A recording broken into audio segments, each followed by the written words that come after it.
నమస్తే welcome to V3 news లక్ష్యం సమాజయితం paper ముచ్చట కార్యక్రమానికి స్వాగతం। ఈరోజు ప్రధాన దినపత్రికల్లో వార్తలను చూసినట్టయితే దాదాపు అన్ని దినపత్రికల్లోనూ టోక్యో ఒలింపిక్స్లో మన భారత్కు చెందిన మీరాబాయి చాను రజత పథకం గెలిచిన వార్తను అన్ని ప్రధాన దినపత్రికల్లోనూ ముఖ్యమైన వార్తగా ప్రచురించడం జరిగింది। ఈనాడు చూసినట్టయితే మీరా భారత్ మహాన్ రజతం గెలిచిన వెయిట్ లిఫ్టర్ చాను టోక్యో ఒలింపిక్స్లో భారత్ బోని ప్రపంచ వేదికపై తనదైన ముద్ర వేయాలని తహతలాడుతున్న దేశానికి ఇంతకు మించి ఆరంభం ఏముంటుంది? ఎప్పటిలా ఎప్పుడు పథకాల పట్టికలో చేరతామని ఆశగా నిరీక్షించాల్సిన పని లేదు। మన మీరా మెరిసింది, పథకంతో మురిపించింది। మొదటి రోజే మీరాకి పథకం రావడంతో పథకాల పట్టికలో భారత్కు స్థానం లభించింది। ఇంతకు మించిన ఆరంభం ఏముందంటూ మీరాతో మాట్లాడిన ప్రధాని రజతంతో టోక్యో ఒలింపిక్స్లో భారత ప్రస్థానాన్ని ఘనంగా ఆరంభించిన వెయిట్ లిఫ్టర్ మీరాబాయి చానును ప్రధాని నరేంద్ర మోడీ అభినందించారు।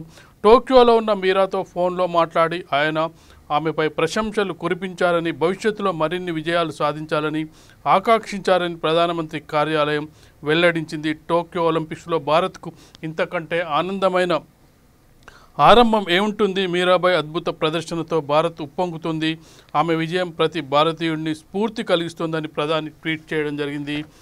దీనికి సంబంధించిన వార్తా కథనాన్ని మొదటి పేజీలోనో మొదటి వార్తగానే ప్రచురించడం జరిగింది। 5 ఏళ్లుగా దీని గురించి కలకంటున్నా, చాలా గర్వంగా ఉంది, పసిడి కోసం ప్రయత్నించా, కానీ నాకు రజతం కూడా గొప్పే। ఈ ఒలింపిక్స్లో భారత్ తరపున తొలి పథకం గెలిచినందుకు కూడా సంతోషంగా ఉంది। మొదటి రోజు తొలి పథకం అందుకున్న భారత మహిళ అలాగే పథకాల పట్టికలో కూడా స్థానం లభించుకుంది। ఇదే వార్తను మనం సాక్షిలో చూసుకున్నట్లయితే సాక్షిలో వెండి కొండ టోక్యో ఒలింపిక్స్లో తొలి రోజే భారత్ పథకాల బోని, ఇది ముఖ్య వార్తగా చెప్పుకోవచ్చు। ఎందుకంటే తొలి రోజు ప్రారంభంలోనే పథకాల పట్టికలో మొదటి రోజే పథకాల పట్టికలోకి భారత్ స్థానం సంపాదించుకోవడం జరిగింది। మహిళల వెయిట్ లిఫ్టింగ్లో మీరాబాయికి రజతం, స్నాచ్ 87 కేజీలు, క్లీన్ జర్క్ 115 కేజీలు, మొత్తం 220 కేజీలు। టోక్యో ఒలింపిక్స్ తొలి రోజే భారత్ పథకాల బోని కొట్టింది। మహిళల వెయిట్ లిఫ్టింగ్ 49 కేజీల విభాగంలో భారత క్రీడాకారిణి మీరాబాయి చాను రజత పథకాన్ని గెలుచుకుంది। మణిపూర్కు చెందిన మీరాబాయి మొత్తం 202 కేజీల బరువెత్తి రెండో స్థానంలో నిలిచింది। ఒలింపిక్స్ క్రీడల చరిత్రలో పోటీల తొలి రోజే భారత్కు పథకం రావడం ఇదే ప్రథమం, చరిత్ర సృష్టించిందని చెప్పుకోవచ్చు। పథకాల పట్టికలో చాలా సందర్భాల్లో భారత్ పథకాల పట్టికలో స్థానం సంపాదించినప్పటికీ తొలి రోజే సంపాదించడం అనేది మొదటిసారిగా జరిగింది। ఇది చరిత్రగా మనం లిఖించదగిన అంశంగా మనం పేర్కొనవచ్చు। పథకం నెగ్గిన క్రమంలో మీరా 2 ఘనతలు నమోదు చేసింది। ఒలింపిక్ తరపున రజతం నెగ్గిన రెండో మహిళా క్రీడాకారిణిగా, వెయిట్ లిఫ్టింగ్ క్రీడాంశంలో పథకం సాధించిన రెండో క్రీడాకారిణిగా గతంలో కరణం మల్లేశ్వరి సాధించడం జరిగింది, గుర్తింపు పొందింది। మీరాబాయి పథక ప్రదర్శనను మినహాయిస్తే తొలి రోజు భారత్కు మిశ్రమ ఫలితాలు లభించాయి। హాకీలో భారత్ పురుషులు 3-2తో న్యూజిలాండ్పై నెగ్గక మహిళల హాకీ జట్టు 1-5 నెదర్లాండ్స్ చేతిలో ఓటమి పాలైంది। షూటింగ్, ఆర్చరీ, బాక్సింగ్లో మనోళ్లకు నిరాశ ఎదురైంది। మొదటి రోజు ఫలితాలు అయితే ఆశాజనకంగా లేనప్పటికీ తొలి రోజు పథకాల పట్టికలో స్థానం సంపాదించడం అయితే మనకు కనిపిస్తుంది। ఈరోజు ఒలింపిక్స్లో ఉన్న వాటిని చూసినట్టయితే షూటింగ్ భాను బాకర్, యశస్విని, దివ్యాంశ్ దీపక్, బ్యాడ్మింటన్లో PV సింధు, బాక్సింగ్లో మేరీకోమ్ ఈరోజు తలపడనున్నారు।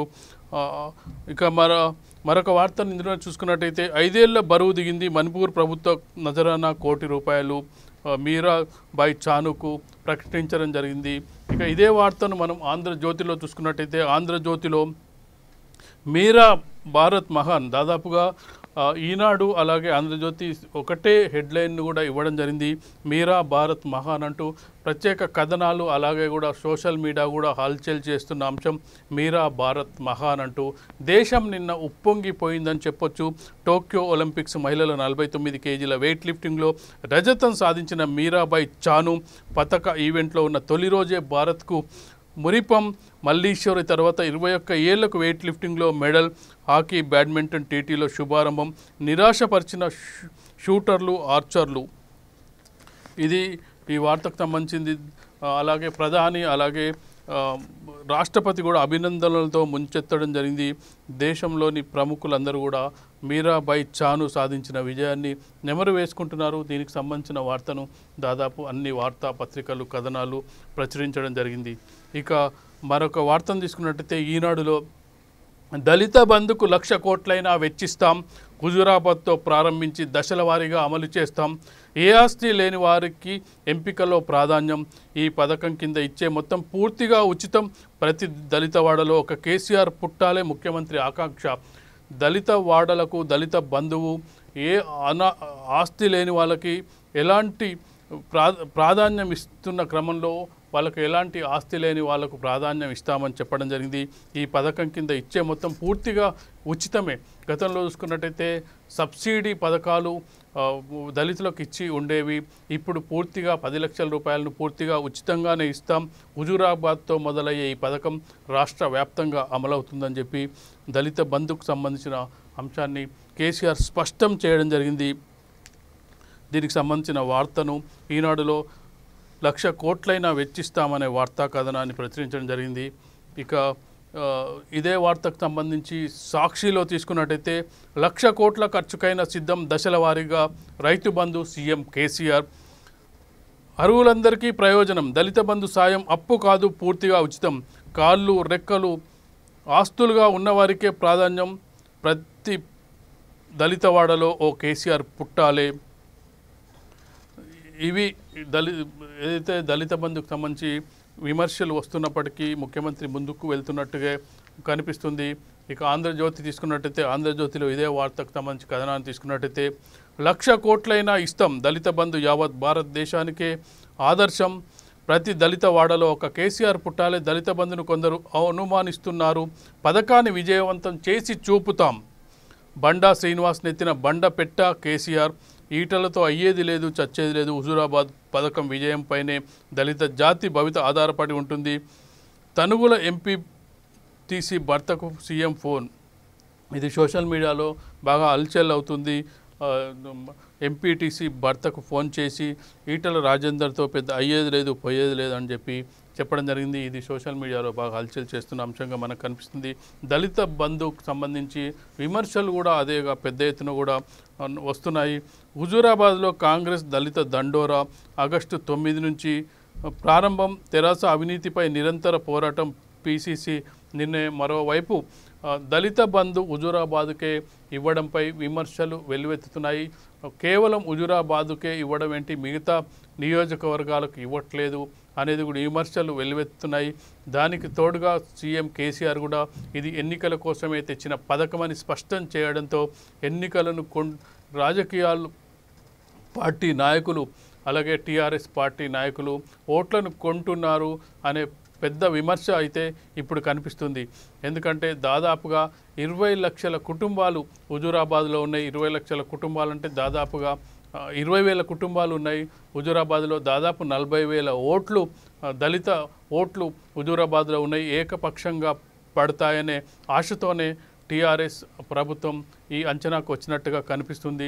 అయితే మున్ముందు ఈ పథకం అమలులో ఎలాంటి ఇబ్బందులు ఎదుర్కొంటారు, ఈ పథకం అమలు అవుతుందా లేదంటే ఇది ఇలాగే సాగదీస్తే ఎన్నికలు ఒకవేళ జరిగితే ఎన్నికల కోడ్ అడ్డొస్తుందా చూడాల్సిన అంశంగా కనిపిస్తుంది. ఎన్నికలు కూడా అసలు 6 నెలలలోపు జరుగుతాయా లేదా అనే ఒక మీమాంస కూడా కనిపిస్తుంది.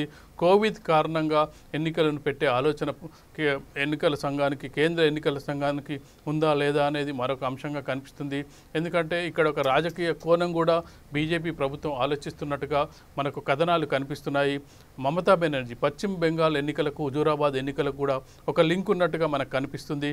పశ్చిమ బెంగాల్ ఎన్నికల్లో అఖండ విజయం సాధించిన మమతా బెనర్జీ స్వయంగా తన సీటును అయితే నందిగ్రామ్లో ఓడిపోవడం జరిగింది.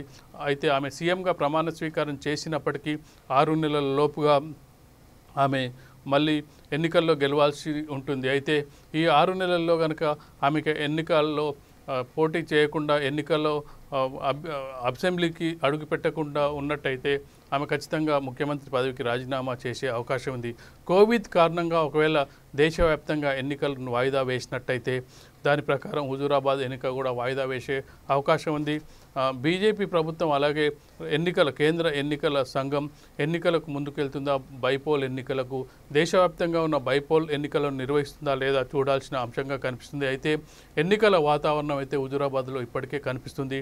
మంత్రులు, ఎమ్మెల్యేలు, టీఆర్ఎస్కి సంబంధించిన పెద్ద నాయకులందరూ కూడా హుజూరాబాద్లోనే తిష్ట వేసి మకాం వేసి ఎన్నికల ప్రచారం నిర్వహిస్తున్నారు. మరోవైపు ఎవరైతే సిట్టింగ్ ఎమ్మెల్యే రాజీనామా చేయడం జరిగింది, తాజా మాజీ ఎమ్మెల్యే ఈటల రాజేందర్ పాదయాత్ర, ఆశీర్వాద యాత్ర పేరుతో ప్రజల్లోనే నిత్యం కలుసుకుంటూ బీజేపీ కూడా స్పీడ్ పెంచడం జరిగింది. మరోవైపు కాంగ్రెస్ కూడా హుజూరాబాద్లో దళిత దండోరా అంటూ వాళ్ళు కూడా ప్రచారాన్ని ప్రారంభించడానికి సిద్ధమవుతున్నారు. అయితే ఎన్నికల నోటిఫికేషన్ ఎప్పుడు వస్తుందో తెలియకుండా ప్రచార ఉధృతి అయితే కొనసాగుతుందని చెప్పొచ్చు. ఇక మిగతా వార్తలను చూసుకున్నట్టయితే మనం ఈనాడులో ఒక ప్రత్యేక కథనాన్ని అయితే ప్రచురించడం జరిగింది. అపురూపం ప్రతిరూపం దివ్యాంగులను దివ్యంగా తీర్చిదిద్దిన ఆ తల్లిదండ్రుల కృషి స్ఫూర్తిదాయకం అంటూ అమ్మానాన్నలపై ఒక ప్రత్యేక కథనానికి సంబంధించిన వార్తా కథనాన్ని ఈనాడు ప్రత్యేకంగా ప్రచురించడం జరిగింది. ఈరోజు తల్లిదండ్రులకు సంబంధించిన దినోత్సవం అంటూ ప్రత్యేక కథనాన్ని ఇవ్వడం జరిగింది. బిడ్డలంటే కలల పంట, పండంటి సంతానమే అందరికీ ఆకాంక్ష. దురదృష్టవశాత్తు పిల్లలు అవయవ లోపాలతో పుడితే వారి పెంపకం తల్లిదండ్రులకు సవాలే. ఎన్ని కష్టాలు ఎదురైనా కన్నపేగు కాదనుకుంటుందా, వికలమైన మనసును విజయం దిశగా నడిపిస్తుంది. మరింత శ్రద్ధ పట్టుదలతో శ్రమించాలా ఆ తల్లిదండ్రుల సంకల్పం దృఢమవుతుందంటూ ఒక ప్రత్యేక కథనాన్ని ప్రచురించడం జరిగింది. ఇక మరొక వార్తను తీసుకున్నట్టయితే 3 లక్షల మందికి కొత్త రేషన్ కార్డులు, పూర్తయిన దరఖాస్తుల పరిశీలన, రేపటి నుంచి ధృవపత్రాల జారీ, త్వరలో ప్రత్యేక నమూనాతో కార్డులు. మంత్రి గంగుల 90 లక్షలు దాటనున్న రేషన్ కార్డులు. దీనికి సంబంధించిన పూర్తి వార్తాకథనాన్ని 2వ పేజీలో ప్రచురించడం జరిగింది. ఇదే వార్తను సాక్షిలో తీసుకున్నట్టయితే రేపటి నుంచే కొత్త రేషన్ కార్డులు. దాదాపు 3.9 లక్షల మందికి అర్హులుగా తేల్చిన పౌర సరఫరాల శాఖ.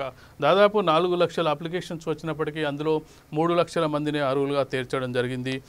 దీనిపై ఎవరిని అర్హులుగా తీర్చారనేది విషయం అయితే ఈ రోజు నుంచి ప్రారంభమయ్యే ప్రక్రియలో మనకు కనిపించే అవకాశం అయితే కనిపిస్తుంది. కొత్త ఆంధ్రజ్యోతి తీసుకున్నట్టయితే కొత్త రేషన్ కార్డులు 3,09,082 రేపటి నుంచి రాష్ట్ర వ్యాప్తంగా పంపిణీ. భూపాలపల్లి నుంచి గంగుల శ్రీకారం అంటూ వార్తా కథనాన్ని ప్రచురించడం జరిగింది. ఇక ఈనాడులో మిగతా వార్తలను చూసుకున్నట్టయితే ఎంపీ మాలోతు కవితకు జైలు శిక్ష, జరిమానా. ఆమె అభ్యర్థన మేరకు బెయిల్ మంజూరు చేసిన కోర్టు. ఇక మరొక వార్తను తీసుకున్నట్టయితే ఈనాడులో 100 టీఎంసీలకు చేరువలో శ్రీశైలం జలాశయంలోకి 3.70 లక్షల క్యూసెక్కుల ప్రవాహం. గోదావరిలోను ఉధృతి, భద్రాచలం వద్ద 2వ ప్రమాద హెచ్చరిక జారీ. జలాశయాల్లోకి నీరు చేరుతూనే ఉంది. భారీ వర్షాల కారణంగా పైనుంచి వస్తున్న నీరు కింద కృష్ణా గోదావరిలోకి వస్తుంది. ఇప్పటికే జలాశయాలు నిండుకుండలా కనిపిస్తున్నాయి. దీనికి సంబంధించిన పూర్తి వార్తా కథనాన్ని మాత్రం ఈనాడులో ప్రచురించడం జరిగింది. సాక్షిలో కూడా శ్రీశైలానికి 3.7 లక్షల క్యూసెక్కులు. ప్రాజెక్టుల్లో కనీస నీటి మట్టం దాటిన నీటి నిల్వ కనీస నీటి మట్టం దాటింది. అలాగే భద్రాచలం వద్ద 2వ ప్రమాద హెచ్చరిక. ఏజెన్సీ గ్రామాల నడుమ నిలిచిపోయిన రాకపోకలు. సాగర్ ఆశలు సజీవం. నాగార్జున సాగర్ కింద ఈ వానాకాలంలో 6.4 లక్షల ఎకరాల పూర్తి ఆయకట్టు నీరు. ఇప్పటికే సమృద్ధిగా నీటి నిల్వలు 312 టీఎంసీలకు గాను 182 టీఎంసీల నిల్వ. భారీ వర్షాల కారణంగా దాదాపుగా సాగర్ ఆశలు నాగార్జున సాగర్ కింద ఆయకట్టు అయితే ఇప్పుడు 6.40 ఎకరాలకు నీరు అందే అవకాశం ఉంది. 3.2 టీఎంసీల స్టోరేజ్ గాను 182 టీఎంసీలు ఇప్పటికే నిల్వ చేయడం జరిగింది. ఇది సాక్షిలో ప్రచురించడం జరిగింది. ఇక ఆంధ్రజ్యోతిలో దీనికి సంబంధించిన వార్తను చూసినట్టయితే కృష్ణా గోదావరి పరవళ్ళు శ్రీశైలంలోకి 3.7 లక్షల క్యూసెక్కులు. సగానికి పైగా నిండిన సాగర్. ఆల్మట్టి నారాయణపూర్ నుంచి 3.5 లక్షల క్యూసెక్కుల వరద. సింగూర్ నిజాం సాగర్ ప్రాజెక్టుల మినహా గోదావరి బేసిన్ ఫుల్. దాదాపుగా గోదావరి బేసిన్ అంతా ఫుల్ అవ్వడం జరిగింది. పైనుంచి మహారాష్ట్ర నుంచి వస్తున్న వరద నీరు కారణంగా గోదావరి కింద ఉన్న ప్రాజెక్టులన్నీ కూడా ఫుల్ అవ్వడం జరిగింది. నిజాం సాగర్ ప్రాజెక్టు మినహా భద్రాద్రి వద్ద 48 అడుగులకు మించిన ఉధృతి, రెండో ప్రమాద హెచ్చరిక. కృష్ణా బేసిన్లోని ప్రాజెక్టుల నిండాలంటే ఇంకా 257 టీఎంసీలు కావాలి. గోదావరి ఫుల్ అయినప్పటికీ కృష్ణా బేసిన్కి ఇంకా 257 టీఎంసీలు అయితే అవి కూడా నిండే అవకాశం ఉంది. అడవుల వెంబడి అలుగులు పోస్తున్న చెరువులు 9,641 చెరువులు ఫుల్ అవ్వడం జరిగింది. నిన్నటికి ఈ రోజుకు రెండంతుల సంఖ్యలో నిన్న 4,000 వరకు చెరువులు నిండితే ఈ రోజుకి 9,000 పైన చెరువులు నిండడం జరిగింది. ఇది ఆంధ్రజ్యోతిలో వచ్చిన వార్తలు. ఇక ఈనాడులో మరొక వార్తను తీసుకున్నట్టయితే మళ్ళీ రాజుకుంటున్న లద్దాఖ్, భారీగా వైమానిక స్థావరాలను ఏర్పాటు చేస్తున్న చైనా, దాడి దళాలను దించిన భారత్ చైనాల మధ్య మరొకసారి ఉద్రిక్త పరిస్థితి నెలకొనే అవకాశం ఉంది. చైనా భారీగా వైమానిక స్థావరాలను ఏర్పాటు చేస్తుంది. దానికి తగ్గట్టుగానే భారత్ కూడా ప్రతి వ్యూహంతో ముందుకెళ్తుంది. ఇది ముఖ్యంగా ఈరోజు వార్తా కథనాలన్నీ కూడా ఇవి ఈనాడుకు సంబంధించిన వార్తల్ని చూసుకున్నట్టయితే ఇక సాక్షిలో మిగతా వార్తలు సెప్టెంబర్ కల్లా పిల్లల కోవిడ్ వ్యాక్సిన్, భారత్లో పిల్లలకు కరోనా టీకా ఈ సెప్టెంబర్ నాటికి అందుబాటులోకి వచ్చే అవకాశం ఉందని ఎయిమ్స్ చీఫ్ రణ్దీప్ గులేరియా పేర్కొన్నారు. సెప్టెంబర్ కల్లా చిన్నపిల్లలు కూడా వ్యాక్సినేషన్ అందుబాటులోకి వస్తుందని చెప్పి రణ్దీప్ గులేరియా చెప్పిన అంశాన్ని ప్రధానంగా ప్రచురించడం జరిగింది. భారత్ శ్రీలంక తొలి T20 నేడు కొలంబోలో 3 మ్యాచ్ల సిరీస్లో భాగంగా ఆదివారం జరిగే మొదటి పోరులో భారత్ శ్రీలంక తలపడనున్నాయి. T20 ఈరోజు జరిగే అవకాశం ఉంది. ఇక ఆంధ్రజ్యోతిలో ముఖ్యంగా తొలి పలుకులో వారం వచ్చే తొలి పలుకు సంబంధించిన అంశాన్ని ఇక్కడ ఇవ్వడం జరిగింది. సీఎంల పోటీ రాష్ట్రాల దివాలా అంటూ ప్రత్యేకంగా ఆంధ్రజ్యోతికి సంబంధించిన ఆర్టికల్కి సంబంధించిన అంశాన్ని ఇవ్వడం జరిగింది. హుజురాబాద్ క్షేత్రస్థాయిలో ప్రజాప్రయం టీఆర్ఎస్కి అనుకూలంగా లేదని, ఈటల వైపు మొగ్గు ఉందని నివేదికలు రావడంతో కేసీఆర్లో చురుకు పుట్టింది. మంత్రివర్గం నుంచి తాను బర్తరఫ్ చేసిన రాజేందర్ను ఓడించలేకపోవడాన్ని మించిన పరాభవం ఏముంటుందని మదనపడుతూ తన మస్తిష్కానికి పదును పెట్టారు. అంతే దళిత బంధు పథకం పుట్టుకొచ్చింది. హుజురాబాద్లో దళితులు అధికంగా ఉండడమే ఇందుకు కారణం కావచ్చు. ఒక్క దళిత కుటుంబానికి 10 లక్షలు వంతున పంచిపెట్టి వారి జీవితాల్ని మార్చేస్తానని ప్రకటించారు. రాష్ట్రంలో దళితులందరికీ దశల వారీగా ఈ పథకం అమలు చేస్తామని, ఇందుకోసం బడ్జెట్లో నిధులు కేటాయిస్తామని ఆయన తెలిపారు. అంతటితో దళిత జనోద్ధరణకునిగా ప్రశంసలు అందుకున్నారు. ఆ వెంటనే ముందుగా హుజురాబాద్లోని దళితులందరికీ ఈ పథకం అమలు చేస్తామని సీఎం ప్రకటించారు. దీంతో ఆయన లక్ష్యం ఏమిటో బోధపడింది. ఈ పథకాన్ని దళితులందరికీ అమలు చేయాలంటే 1,50,000 కోట్లు అవసరమని అధికారులు లెక్కలు కట్టారు. రాష్ట్ర ఆర్థిక స్థితి ఈ పథకం అమలుకు సహకరించదు. అన్ని నియోజకవర్గాల్లో దీన్ని అమలు చేయాలంటే ఏటా 10,000 కోట్లను కేటాయించిన 15 ఏళ్ళు పడుతుంది. ఒక ఉప ఎన్నిక కోసం, గెలుపు కోసం దళితులను అడ్డు పెట్టుకొని ప్రజాధనాన్ని పంచిపెట్టే తెంపరితనానికి కేసీఆర్ తెగబడ్డారంటూ విమర్శల పర్వం తొలి పలుకులో చేయడం జరిగింది. రాష్ట్ర వ్యాప్తంగా దళితులకు అయితే ఈ పథకం అందించినట్లయితే ఈ అసలు బడ్జెటే సరిపోదనే అంశాన్ని ఇక్కడ చెప్పడం జరిగింది. ఇవి ఆంధ్రజ్యోతికి సంబంధించిన వార్తా కథనాలను చూసుకున్నట్టయితే ఇక మరొక పత్రికను తీసుకున్నట్టయితే మనకు వెలుగు దినపత్రిక చూద్దాం. వెలుగు దినపత్రికలో వార్తా కథనాలని మనం చూసుకున్నట్టయితే పైసల కోసం తండ్లాట, ఏ దిక్కు లేక ఫైనాన్స్ కంపెనీల ముందు జనం క్యూ. ప్రత్యేక కథనాలు. వెలుగు దినపత్రిక రోజొక ప్రత్యేక కథనం ప్రచురించడంలో ముందుందని చెప్పొచ్చు. రోజుకు ఒక ప్రత్యేక కథనాన్ని, ప్రభుత్వాన్ని మేల్కొల్పే కథనాలతో ప్రజలకు ఏవి సమస్యలు ఉన్నాయో ఆ సమస్యల్ని ముందుకు తీసుకొచ్చే ప్రయత్నం వెలుగు దినపత్రిక చేస్తుందని చెప్పొచ్చు. అందులో భాగంగా ఎక్కడ సమస్యలు ఉన్నాయో ఆ సమస్యలపై ఫోకస్ చేస్తుంది వెలుగు దినపత్రిక. పైసల కోసం తన్లాట, ఏ దిక్కులేక ఫైనాన్స్ కంపెనీల ముందు జనం క్యూ, వెంటాడుతున్న కరోనా కష్టాలు. ఇప్పటికీ కూడా కరోనా కష్టాలు ప్రజల్ని వెంటాడుతూనే ఉన్నాయి. సర్కారు నుంచి సాయం, కరువు, ఇల్లు గడిచేందుకు కొందరు వ్యాపారాల కోసం ఇంకొందరు చిట్ ఫండ్స్లను ఆశ్రయిస్తున్నారు. Micro finance, chit funds business double. గతంలో కంటే ఇప్పుడు micro finance, chit funds business double అయింది. దానికి కారణం కరోనా ఎఫెక్ట్ వల్ల పైసలు లేక సామాన్యులు, మధ్యతరగతి వాళ్ళు ఇబ్బంది పడుతున్నారు. నెలకు 1000 కోట్లు మైక్రో ఫైనాన్స్ బిజినెస్ సాగుతుంది. హైదరాబాద్లో సిటీలో ఏడాదిన్నర కింద కరోనాను ముందు ప్రతి నెల 500 కోట్ల దాకా మైక్రో ఫైనాన్స్ బిజినెస్ నడిచేది. కరోనాకు ముందు చూసుకున్నట్టయితే 500 కోట్ల మైక్రో ఫైనాన్స్ బిజినెస్ ఇప్పుడు రెండింతలైంది. 1000 కోట్లకు చేరింది ఆ బిజినెస్.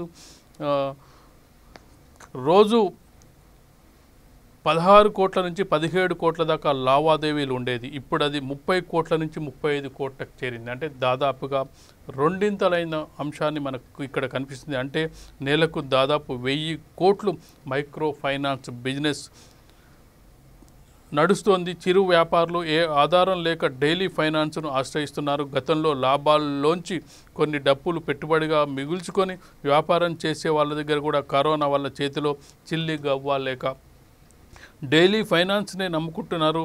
రైతు బజార్లో గతంలో 20 మంది డైలీ ఫైనాన్సర్స్ మీద ఆధారపడే వాళ్ళు ఉంటే ఇప్పుడు వారి సంఖ్య 40కి చేరింది.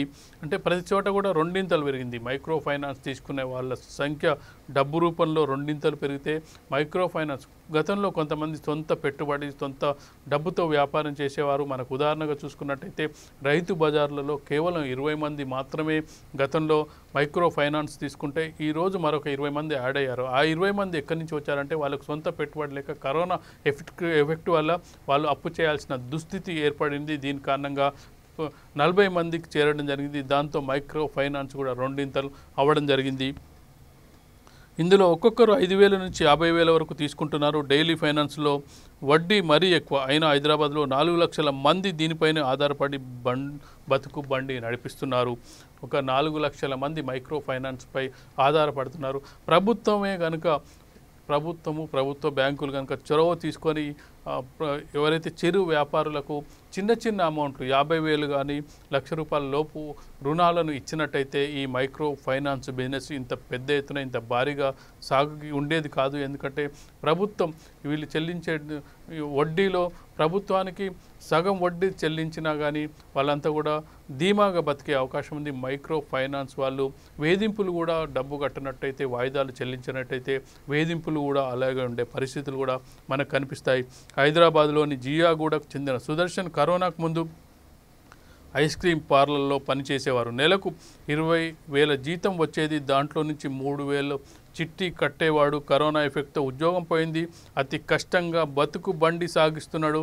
పిల్లల స్కూలు ఫీజులతో పాటు కొన్ని ఖర్చుల కోసం చిట్టి ఎత్తుకుందామనుకున్నాడు. అక్కడ కూడా పోటీ పడుతున్న వాళ్ళు మస్తు మంది ఉన్నారు. దీంతో తనకు రాదని డిసైడ్ అయి ఫైనాన్స్ కంపెనీలో అప్పు చేశాడు. ఇక మరొక వాళ్ళ పరిస్థితి చూసినట్టే హైదరాబాద్లోని లంగర్ హౌస్లో పూల వ్యాపారం చేసే సుజాత జిహెచ్ఎంసీ ఇచ్చే లోన్ కోసం చాలా రోజుల నుంచి ఎదురు చూస్తుంది. ఆఫీసర్లు రేపు మాపు అని తిప్పుతుంటే విసిగిపోయి డైలీ ఫైనాన్స్కి 10,000 రూపాయలు తీసుకుంది. రోజుకు ₹100 వడ్డీ కడుతూ వ్యాపారాన్ని నెట్టుకొస్తుంది. ఇవన్నీ చూసుకున్నట్టయితే సామాన్యులు, అతి సామాన్యులు, పేదవాళ్ళు, రోజువారీకి సంబంధించిన వ్యాపారాలు చేసుకునే వాళ్ళ కష్టాలకు సంబంధించిన అంశాలని కళ్ళకు కట్టినట్టుగా వెలుగు దినపత్రికలో ప్రచురించడం జరిగింది. ఈ కథనం ఆధారంగా అయిన ప్రభుత్వం ఇలాంటి వారికి ఆర్థిక సాయం చేసినట్టయితే వాళ్ళు సొంత వ్యాపారాలు చేసుకొని బతుకు బండిని ముందుకు తీసుకెళ్లే అవకాశం అయితే కనిపిస్తుంది. ప్రభుత్వం ఎంతవరకు ఈ వార్తా కథనాలని పట్టించుకొని పేదవాళ్ళు రోజువారీగా వ్యాపారం చేసుకునే వాళ్ళకు ఎలాంటి సహాయం చేస్తుందో చూడాల్సిన అంశం. ఇక్కడ కరోనా కష్టాలతో జనం ఏ దిక్కు లేక మైక్రో ఫైనాన్స్ వైపు మళ్ళుతున్నారనే ప్రత్యేక కథనాన్ని అయితే ప్రచురించడం జరిగింది. ఇక మరిన్ని వార్తల్ని వెలుగు దినపత్రికల్లో చూసుకున్నట్టయితే గెలిచాను, టోక్యో ఒలింపిక్స్కు ఇండియా బోని కొట్టింది. Manipur star weight lifter Mirabai Chanu 49 కేజీల కేటగిరీలో 202 కేజీలో లిఫ్ట్ చేసిన సిల్వర్ మెడల్ కైవసం చేసుకుంది. ఒలింపిక్స్లో సిల్వర్ నెగ్గిన ఇండియా తొలి వెయిట్ లిఫ్టర్గా కర్ణం మల్లీశ్వరి తర్వాత పథకం గెలిచిన రెండో లిఫ్టర్గా రికార్డు సృష్టించింది. ఈ 5 ఏళ్లలో నేను ఇంట్లో ఉన్నది 5 రోజుల్లో ఇక్కడ అంటే ఒకరు గెలిచిన తర్వాత చూసుకున్నట్టయితే వాళ్ళ స్ఫూర్తి అనేది ముఖ్యమైనది. 5 ఏళ్ల కాలంలో కేవలం నేను 5 రోజులే ఉన్నానంటే ఎంతగా కష్టపడింది, ఎంత ప్రాక్టీస్ చేసింది, ఈ రజతం గెలవడానికి ఉన్న శ్రమ ఏంటి అనేది ఆమె మాటల్లోనే మనకు తెలుస్తుంది. నన్ను చూసి చాలామంది ఇన్స్పైర్ అవుతారని అనుకుంటున్నా అని మెడల్ అందుకున్న తర్వాత మీడియాతో తన సంతోషాన్ని పంచుకుంది.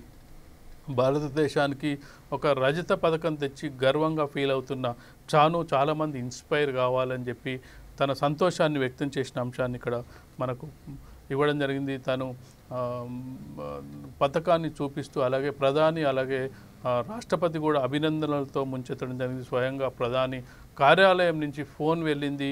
వారు భారతదేశానికి సంబంధించిన సంతోషాన్ని ప్రధాని రూపంలో వ్యక్తం చేయడం జరిగింది. ఇక వెలుగులో మరొక వార్తను తీసుకున్నట్టయితే దళిత బంధుకు 1,00,000 కోట్లైనా పెడతాం, రాష్ట్రంలో అరువులందరికీ దశల వారీగా స్కీమ్, సీఎం కేసీఆర్. దళిత జాతిలో ఇక పేదలెవరూ మిగలొద్దు, వారి అభివృద్ధికి తెలంగాణ ఉద్యమంలా చేపట్టాలి, రాష్ట్ర ప్రభుత్వం గాంధీ అంబేద్కర్ బాటలో నడుస్తుందని కామెంట్ అంటూ హుజూరాబాద్ విజయం మీదే దళిత జాతి భవిష్యత్తు, ప్రపంచానికే ఆదర్శంగా దళిత బంధు ప్రాణం పోయిన వెనుకడుగు వేయం, ఎంపీటీసీ భర్త రామస్వామితో ఫోన్లో సీఎం కేసీఆర్. దళిత బంధు పథకం రాష్ట్ర వ్యాప్తంగా ప్రవేశపెడతామని చెప్తున్నప్పటికీ బడ్జెట్ ఎలా సహకరిస్తుందనే అంశాన్ని ఇప్పటివరకు అయితే చెప్పకపోయినప్పటికీ కేవలం ఇప్పుడు హుజూరాబాద్ తోటి చేతులు దులుపుకుంటారా? మరొక అంశాన్ని కూడా ఇక్కడ మనకు ప్రధానంగా మనం చూసినట్టయితే హుజూరాబాద్ విజయమే దళిత జాతి భవిష్యత్ అంటున్న కేసీఆర్ ఒకవేళ హుజూరాబాద్లో టీఆర్ఎస్ పార్టీ ఓటమి చెందినట్టయితే ఈ పథకాన్ని ముందుకు తీసుకెళ్తారా లేదా అనేది కూడా ఇక్కడ చర్చనీయాంశంగా కనిపిస్తుంది. హుజూరాబాదు భవిష్యత్తు విజయమే దళిత జాతి భవిష్యత్తు. ఒకవేళ హుజూరాబాద్లో టీఆర్ఎస్ క్యాండిడేట్ ఓడిపోతే ఈ పథకం భవిష్యత్తు ఉండదా అనేది కూడా ఇక్కడ సంశయం వ్యక్తమవుతుంది. కేసీఆర్ మాటల్లోనే మనం చూసినట్టయితే హుజూరాబాద్ విజయం మీదే దళిత జాతి భవిష్యత్తు, ఖచ్చితంగా హుజూరాబాద్ గెలిపించిన బాధ్యత దళిత జాతిదే అంటూ కేసీఆర్ చెప్పడం జరిగింది. ఓటమి పాలైతే మరెలా ఉంటుంది? రాష్ట్ర వ్యాప్తంగా ఈ పథకం ముందుకు వెళ్తుందా లేదంటే అక్కడితో ఆగిపోతుందా అనేది చూడాల్సిన అంశంగా మనకు కనిపిస్తుంది. ఇక మరిన్ని వార్తల్ని వెలుగు దినపత్రికలో చూసినట్టయితే 12 జిల్లాల్లో కేసులు పెరుగుతున్నాయి. మరోసారి కరోనా విజృంభణ కొనసాగుతూనే ఉంది. ప్రజలు అప్రమత్తంగా ఉండాల్సిన అవసరం ఉంది. ప్రజలు కొంతవరకు నిర్లక్ష్యం వహిస్తున్నారు అని మనకు కళ్ళకు కట్టినట్టు కనిపిస్తుంది. 12 జిల్లాల్లో ఇప్పటికైతే 12 జిల్లాల్లో కేసులు పెరుగుతున్నట్టుగా రిపోర్ట్స్ వస్తున్నాయి. ఆ జిల్లాల్లో మాత్రమే ఫస్ట్ సెకండ్ డోస్ వ్యాక్సిన్, హుజూరాబాద్లోనూ 2 డోసులు, డిఎంహెచ్ఓలకు సర్కారు ఉత్తర్వులు, 21 జిల్లాలో ఫస్ట్ డోస్ బంద్, కేవలం సెకండ్ డోస్. కేవలం 12 జిల్లాల్లోనే second dose, first dose second dose vaccine ఇవ్వాలి. మిగతా 21 జిల్లాల్లో అసలు డోస్ బంద్ చేయాలని చెప్పి డిహెచ్ఎంఓ సర్కారుకు ఉత్తర్వులు జారీ చేయడం జరిగింది. ఇప్పటికే వ్యాక్సినేషన్ కొరతతో చాలామంది ప్రజలు ఇబ్బంది పడుతున్నారు. ఫస్ట్ డోస్ తీసుకున్న వాళ్ళందరికీ 84 రోజుల అనంతరం వాళ్ళకు మెసేజ్లు రావడం జరుగుతుంది సెకండ్ డోస్ తీసుకోవాలని చెప్పి. కానీ కోవిషీల్డ్ కానీ కోవాక్సిన్ కానీ సెకండ్ డోస్ దొరకక చాలామంది వ్యాక్సినేషన్ల సెంటర్ల చుట్టూ తిరుగుతున్నారు. వ్యాక్సినేషన్ లేదంటూ వెనుదిరుగుతున్న సందర్భాలు మనకు చాలా సందర్భాల్లో చాలా చోట్ల మనకు కనిపిస్తున్నాయి. అయితే వ్యాక్సినేషన్ కొరత ఎందుకు వస్తుంది? కృత్రిమ కొరతన? ప్రైవేటు ఆసుపత్రుల్లో వ్యాక్సినేషన్ దొరుకుతుంది, ప్రభుత్వం ఉచితంగా సరఫరా చేసే దగ్గర ఎందుకు దొరకట్లేదు? కేంద్ర ప్రభుత్వం సరైన సరఫరా ఇవ్వట్లేదా? లేదంటే రాష్ట్ర ప్రభుత్వం సరైన అంచనా వేయలేదా? కావాల్సింది ఎంత అనే అంచనా రాష్ట్ర ప్రభుత్వానికి లేదా? అడిగినా కేంద్ర ప్రభుత్వం ఇవ్వట్లేదా అనేది ఇక్కడ మనం తెలుసుకోవాల్సిన అంశం. ముఖ్యంగా చూసుకున్నట్టయితే కేంద్ర రాష్ట్ర ప్రభుత్వాల సమన్వయంతో వ్యాక్సినేషన్ ప్రక్రియ పూర్తి చేయాల్సింది. ఇప్పటికి కూడా దేశవ్యాప్తంగా కూడా వ్యాక్సినేషన్ ప్రక్రియ కొంతవరకు నత్తనడకనే సాగుతుంది. ప్రధాని పెట్టుకున్న టార్గెట్ నవంబర్ డిసెంబర్ కల్లా ఈ విధంగా సాగినట్టయితే పూర్తయ్యే అవకాశాలే కనిపిస్తలేదు. ఈలోపుగా థర్డ్ వేవ్ కూడా విజృంభించే అవకాశం ఉంది. థర్డ్ వేవ్ విజృంభణ లోపే వ్యాక్సినేషన్ కనీసం మొదటి డోస్ అయినా ప్రజలందరికీ అందాల్సిన అవసరం ఉంది. అయితే ఆ లక్ష్యం నెరవేరేలాగా కనిపించట్లేదు, అదొక కలగానే కనిపిస్తుంది మనకు. ఇక 2 రోజుల్లోనే ప్రాజెక్టులన్నీ ఫుల్ పోటెత్తిన గోదావరి, తొలిసారి ఇంత త్వరగా నిండిన ఎస్ఆర్ఎస్పి. ఇప్పుడు రికార్డు స్థాయిలో వర్షాలు పడడం, రికార్డు స్థాయిలోనూ ప్రాజెక్టులు నిండడం అనేది ఇక్కడ కనిపిస్తుంది. తొలిసారిగా త్వరగా ప్రాజెక్టులన్నీ నిండడం జరిగింది. లక్షల క్యూసెక్కుల నీళ్లు సముద్రంలోకి, కృష్ణా బేసిన్లోను వరద 3 రోజుల్లో ఈ ప్రాజెక్టులు నిండే అవకాశం. ఇప్పటికే గోదావరి బేసిన్ ప్రాజెక్టులన్నీ నిండు కుండలా ఉన్నాయి. ఇక కృష్ణా ప్రాజెక్టులు కూడా నిండే అవకాశం ఉంది. దీంతో పాటుగా లక్షల క్యూసెక్కులు కూడా సముద్రం పాలవడం జరిగింది. దీనికి కారణం మనకు ప్రాజెక్టులు లేకపోవడం, ప్రాజెక్టు నిల్వ సామర్థ్యం లేకపోవడం వల్ల నీరుని ఒడిసి పట్టుకునే ప్రక్రియ ఇప్పటికి కూడా చేపట్టకపోవడం వల్ల సముద్రం పాలైన సందర్భంగా మనకు కనిపిస్తుంది. ఇక మరొక వార్తను తీసుకున్నట్టయితే కాళేశ్వరం ముంపు భూములకు పరిహారం ఇస్తలే మేడిగడ్డ, అన్నారం, సుందిల్ల బ్యారేజీల బ్యాక్ వాటర్తో 2 ఏళ్లుగా వేలాది ఎకరాల్లో పంటలు మునుగుతున్నాయి. ఏటా పంటలు నష్టపోతున్నామని పరిహారం ఇవ్వాలని రైతులు డిమాండ్ చేస్తున్నారు. కాళేశ్వరం ముంపు గ్రామాల ప్రజలకు పరిహారం ఇవ్వలేదని చెప్పి ఇక్కడ ఒక కథనాన్ని ప్రచురించడం జరిగింది. ఇక ఎంపీ మాలోతు కవితకు 6 నెలల జైలు శిక్ష. మహబూబాద్ ఎంపీ కవిత, ఆమె అనుచరుడు షాకత్ అలీకి నాంపల్లిలో ప్రజాప్రతినిధుల కోర్టు 6 నెలల జైలు శిక్ష, 10,000 చొప్పున జరిమానా విధించింది. ఇక మరొక వార్తను తీసుకున్నట్టయితే హోంమంత్రి వస్తుండని అంబులెన్స్లు ఆపేసిండ్రు. ప్రోటోకాల్ పేరుతో ట్రాఫిక్ పోలీసులు ఓవర్ యాక్షన్ చేశారు. హోంమంత్రి మహమూద్ అలీ వస్తున్నారని హైదరాబాద్లో ట్రాఫిక్ను నిలిపివేసి అంబులెన్స్కు దారిని ఇవ్వలేదు. ఇది చూసినట్టయితే ఖచ్చితంగా అంబులెన్స్లకు దారి ఇవ్వాల్సిన పరిస్థితి ఉంది. పోలీసులు ఎందుకు ఇంత నిర్లక్ష్యం చేశారని చూడాలి. హోంమంత్రి వస్తున్నాడనే నెపంతో అంబులెన్సులు ఆపడం అనేది ఇది ఒక విధంగా అయితే మానవత్వానికి మచ్చ అని చెప్పొచ్చు. 5 మెడికల్ డిజైన్ల ధరలు తగ్గింపు. పల్స్ ఆక్సిమీటర్, డిజిటల్ థర్మోమీటర్ వంటి 5 క్రిటికల్ మెడికల్ డిజైన్ల ట్రేడ్ మార్జిన్లకు కేంద్ర ప్రభుత్వం 70% తగ్గించింది. ఇక భద్రాద్రి దగ్గర ఉగ్ర గోదావరి అంటూ భద్రాద్రి మురిగిపోయిన దాదాపు నీళ్లు నిండుకున్న ఫోటోను ప్రచురించడం జరిగింది. భద్రాద్రి కొత్తగూడెం జిల్లా భద్రాచలం వద్ద గోదావరి ప్రమాదకర స్థాయిలో ప్రవహిస్తోంది. రామాలయం విశ్రా కాంప్లెక్స్లో వద్ద నుండి నీరు టౌన్లోకి ప్రవేశించింది. దీంతో అధికారులు పలు ఇళ్లను ఖాళీ చేయించారు. ఉదయం మొదటి ప్రమాద హెచ్చరిక, సాయంత్రం 2వ ప్రమాద హెచ్చరిక జారీ చేశారు. సీత వాగులోకి నీళ్ళొచ్చి నారచీరలు, సీతమ్మ వారి విగ్రహాలు మునిగాయి. నేడే ఉజ్జయిని మహంకాళి బోనాలు. ఆషాఢమాసం లష్కర్ బోనాల ఉత్సవాల ఉజ్జయిని మహంకాళి ఆలయంలో ఆదివారం ప్రారంభం కానున్నాయి. సోమవారం రంగం ఉంటుంది. 11 గంటలకు సీఎం కేసీఆర్ అమ్మవారిని దర్శించుకోనున్నట్లు అధికారులు చెప్పారు. మహారాష్ట్రలో తగ్గని వరదలు. 5-6 రోజులుగా మహారాష్ట్రలో భారీగా ప్రాణ నష్టం కూడా సంభవించింది. 129 మంది మృతి చెందడం జరిగింది. 5-6 రోజులుగా కురుస్తున్న వానలకు మహారాష్ట్ర అతలాకుతలమవుతుంది. మొత్తం 8 జిల్లాల్లో తీవ్రంగా ఎఫెక్ట్ అయ్యాయి. ఎటు చూసినా బురదలో నిండిపోయిన ఇల్లు, తెగిపోయిన రోడ్లు, కూలిన కరెంటు స్తంభాలు, ధ్వంసమైన బిల్డింగులు కనిపిస్తున్నాయి. ఇప్పటి వరకు 138 మంది, నిన్నటి వరకు 129 మంది చనిపోయారు. ఆ సంఖ్య ఇప్పుడు 138కి చేరింది. 59 మంది కనిపించకుండా పోయారని అధికారులు చెప్తున్నారు. ఇవి వెలుగు దినపత్రికలో చూసినట్టయితే వార్తలు, వాటికి సంబంధించిన విశ్లేషణ. ఇక చివరిగా చూసుకున్నట్టయితే నమస్తే తెలంగాణలో మీరా భారత్ మహాన్, టోక్యో ఒలింపిక్స్ వెయిట్ లిఫ్టింగ్లో వెలుగులు. ఇక కేటీఆర్ పుట్టినరోజు సందర్భంగా మొక్కవోని దీక్షతో మంత్రి కేటీఆర్ పుట్టినరోజు అద్భుత ఘట్టం. ఇక 1,00,000 కోట్ల దళిత బంధు అర్హులందరికీ దశల వారీగా అమలు. ఇవి నమస్తే తెలంగాణ ప్రధానంగా వచ్చిన వార్తలు, వీటికి సంబంధించిన అంశాలకు సంబంధించి. ఇవి ఈరోజు ప్రధానంగా అన్ని దినపత్రికల్లో వచ్చిన వార్తా కథనాలను చూసుకున్నట్టయితే దాదాపు అన్ని దినపత్రికల్లోనూ టోక్యో ఒలింపిక్స్లో మణిపూర్కు చెందిన వెయిట్ లిఫ్టర్ మీరాబాయి చాను రజతం గెలిచిన అంశాన్ని అన్ని దినపత్రికలు కూడా హైలైట్ చేయడం జరిగింది. భారతదేశం కూడా ఆమెకు అభినందనలతో ముంచెత్తడం జరిగింది. మరొక వార్తనైతే ముఖ్యంగా దళిత బంధుకు ఎన్ని కష్టాలు వచ్చినా కానీ హుజురాబాద్ నుంచి రాష్ట్ర వ్యాప్తంగా కూడా అమలు చేస్తామని చెప్పిన కేసీఆర్, అలాగే చూసుకున్నట్టయితే రాష్ట్ర వ్యాప్తంగా తెలంగాణ రాష్ట్రంలో గోదావరి బేసిన్కి సంబంధించిన ప్రాజెక్టులన్నీ నిండు కుండను తలపిస్తున్నాయి. అలాగే కృష్ణా బేసిన్లో ప్రాజెక్టులు ఈరోజు రేపట్లో నిండే అవకాశం ఉంది. 1,00,000 క్యూసెక్ల నీళ్లు సముద్రం పాలవడం కూడా జరిగింది. ఇవి ఈరోజు ప్రధానంగా దినపత్రికల్లో వచ్చిన వార్తలు, వాటిపై విశ్లేషణలు. లక్ష్యం సమాజహితం పేపర్ ముచ్చట V3 న్యూస్.